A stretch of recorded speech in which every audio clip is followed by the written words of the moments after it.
قضوا معايا روتين يومي من الساعة 7 الصبح. أول حاجة قفلت الباب كويس علشان ولادي ما ينزلوش وأنا بره، لأني بخاف طبعا لأن هما لسه صغيرين. بعد كده بدأت أعزكم الله إن أنا آخد الزبالة معايا علشان أرميها، علشان زي ما قلت لكم في حدث لطيف هيحصل في حياتنا قريب وهنتابع مع بعض. دي علب عندي كانت للأسف يعني غالية عليا قوي، بس للأسف اتكسرت مني من تحت، وقعوا الاتنين فوق بعض وكان جواهم الترمس. الحمد لله، قدر الله ما شاء فعل. هنا رحت خلاص بقى، انتوا عارفين طبعا للناس اللي ما تعرفش ان انا بشتغل في الجزارة. هنا كنت عاملة برجر، وكنت طبعا بطلب الحاجات دي بالطلب للناس، وكنت عاملة كفتة. طبعا هنا كنت بعبي الحاجة خلاص علشان امشي بعد ما جهزتها.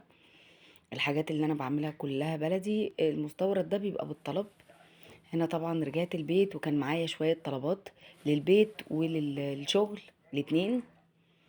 الكفتة زي ما قلت لكم طبعا الحاجات دي بتدخل فريزر علشان تتشمع. كنت جايبه ورق عنب وكنت جايبه كوارع وممبار.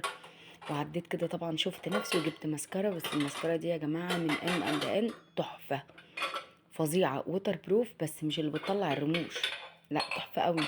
كان عندي مواعين من بالليل بتتصفى علشان اخلص المطبخ مغلق للتحسينات يا ولاد، يعني مفيش غدا النهارده. بدأت ألملم المواعين، خلاص اتصفت الدنيا تمام، افضيها علشان تستقبل مواعين جديدة.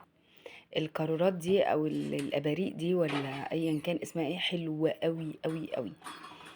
هنا كنت بدأت ان انا ادخل المواعين كل حاجة مكانها. كان الالمونيا انا عاملة ضرفة كاملة للالمونيا من الولاد زي ما انتم شايفين كده.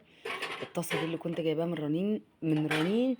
يعني نصيحة مني، ما تضيعوش الفرصة وهاتوا منها، تحفة يا بنات. لملمت الدنيا وبدأت هنا ان انا ألمع المطبخ مكان ايدينا ومكان ايدين الولاد. عندي فريدة الصغيرة طبعا، طول ما هي ماشية بتسند على الحيطان، بتسند بايديها، مش ان هي بتتعلم المشي، لا بتسند طول ما هي ماشية وفي ايديها حاجة تلاقيها حاطة ايديها على الحيطان. هنا طبعا الصابون البلدي التحفة اللي ما بستغناش عنه، الفوطة الميكروفايبر دي، دول تحفة التحف، دول ايدي ورجلي في المطبخ بصراحة. عملت هنا بالصابون وبدأت ان انا امسح الضرفة كلها. الصابون طبعا بينضف لو اي دهون اي اتربة اي حاجة يا جماعة بتطلع. بعد كده بأي فوطة تانية مندية خفيف، وبتبدأي تلمعي تاني علشان ما يعملش تجهيرة ولا اي حاجة. والمطبخ بيبرق وطول الوقت نظيف حواليكي بالوصفة اللي بقولك عليها دي، سواء حيطان، بوتاجاز، مطبخ، ايا كان بيخليه فله. هنا جنب المطبخ اللي ناحية البوتاجاز بغسله زي ما انتم شايفين، وقدامكم الحمد لله مفيش دهون مفيش اي حاجة. هنا خلاص كان المطبخ بقى فله.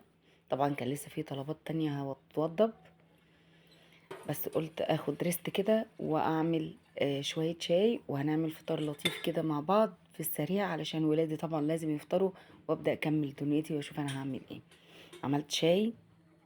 الشاي في البراد ده طعم تاني، يعني اختلاف يا جماعة.